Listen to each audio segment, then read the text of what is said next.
নারীরা চুল আঁচড়ানোর পরে ঝরে যাওয়া চুল কি করবেন? অনেক নারীরা এটা জানে না, যার কারণে কঠিন বিপদে পড়ে যায়। মনে রাখবেন, এই চুল কিন্তু খুবই গুরুত্বপূর্ণ। এই চুলটাকে যেখানে সেখানে ফেলে দেওয়া যাবে না।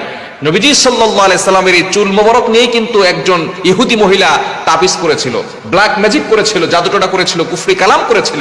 নবীজি সাল্লাল্লাহু আলাইহি সাল্লাম এত সুন্দর করে কথা বলেন, কিন্তু হঠাৎ করে নবী সাল্লাল্লাহু আলাইহি সাল্লাম অসুস্থ হয়ে পড়েছেন। এক ইহুদি মহিলা তার চুল মোবারক নিয়ে 11টা গিরা দিয়ে তারপর এক কূপের মধ্যে ফেলে দিয়েছিল। নবীজি সাল্লাল্লাহু আলাইহি সাল্লামের কাছে জিবরাইল সাল্লাম এসে বলেন, ইয়া রাসূলুল্লাহ, ইয়া হাবিবাল্লাহ, অমুক মহিলা আপনাকে জাদু করেছে। নবীজি সাল্লাল্লাহু আলাইহি ওয়াসাল্লামের উপরে দুইটা সূরা নাজিল হলো, সূরা ফালাক এবং সূরা নাস। এই সূরা দুটো দিয়ে নবীজি সাল্লাল্লাহু আলাইহি ওয়াসাল্লাম এক একটা আয়াত করে ফু দিয়েছেন, এক একটা গিরা খুলে গিয়েছে। নবীজি সাল্লাল্লাহু আলাইহি ওয়াসাল্লাম সম্পূর্ণরূপে সুস্থ হয়েছেন। সুতরাং এই চুল যেখানে সেখানে ফেলবেন না, কেননা এই চুল মানুষের একটা দেহের অংশ, এটাকে যেখানে সেখানে ফেলবেন না। আর নারীদের চুল কিন্তু নারীদের সতর, এই নারীদের চুল যাতে করে কেউ না দেখে এই বিষয়ে খেয়াল রাখতে হবে।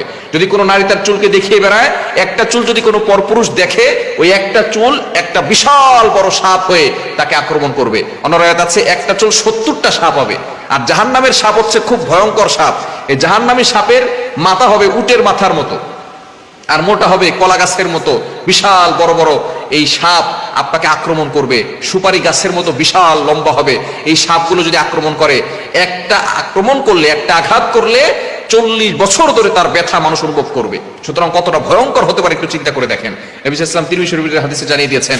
এজন্য যারা চুল মানুষকে দেখিয়ে বেড়ায় তারা কিন্তু খুব বিপদে পড়ে যাবে। এজন্য চুল যখন আঁচড়াবেন তখন অবশ্যই যে চুলগুলো ঝরে পড়ে যায় সেই চুলগুলো আপনি মাটিতে পুঁতে ফেলবেন, এটাকে যেখানে সেখানে ফেলবেন। অনেক কাছে চুল বিক্রি করে, খবরদার, এটা সম্পূর্ণরূপে হারাম। চুল বিক্রি করা যাবে না, যেহেতু সেটা পড়ে গেছে, এটা আপনার দেহের একটা অংশ, এটাকে গোপন রাখতে হবে। অনেকগুলো জমিয়ে তারপরে আপনি যখন মাটি পাবেন সেই মাটিতে আস্তে করে পুঁতে ফেলবেন। এটাকে আপনি যেখানে সেখানে মানুষের কাছে দেখাবেন না এবং যেখানে সেখানে ফেলে দিবেন না। তাহলে হতে পারে আপনার আত্মীয় স্বজন এই চুল নিয়ে আপনাকে জাদু করতে পারে, আপনাকে বান মারতে পারে, ব্ল্যাক ম্যাজিক করতে পারে, আপনাকে ক্ষতি করতে পারে, আপনি বিপদে পড়ে যেতে পারেন। এই চুল যেখানে সেখানে ফেলবেন না, কেননা দূরের লোকরা কিন্তু ক্ষতি করতে পারে না। দূরের লোকরা আপনাকে কষ্ট দেওয়ার সাহসও পাবে না, কষ্ট দেয় কিন্তু কাছের লোকরা।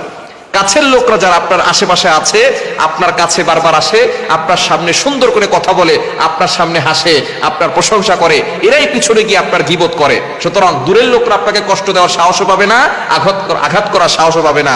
আঘাত করে কিন্তু কাছের লোকেরা। এজন্য অবশ্যই যারা ওত পেতে বসে আছে তাদেরকে আপনার চুল দিয়ে তাদেরকে উপকার করতে যাবেন না। এজন্য অবশ্যই চুলগুলোকে ভালো করে, যে চুলগুলো ঝরে পড়ে যায় এগুলো অন্যত্র ফেলে দিবেন না, যেখানে সেখানে ফেলে রাখবেন না, পরপুরুষের সামনেও ফেলবেন না। এটাকে ভালো করে দলামোচ করে অথবা কোনো জায়গায় জমা করে রেখে এরপরে যখন সুযোগ হবে তখন আপনি মাটি নিচে পুঁতে রাখবেন। ইনশাআল্লাহ তাহলে সকল ধরনের ব্ল্যাক ম্যাজিক, জাদুটোনা, কুফরি কালাম থেকে আপনি বাঁচতে পারবেন।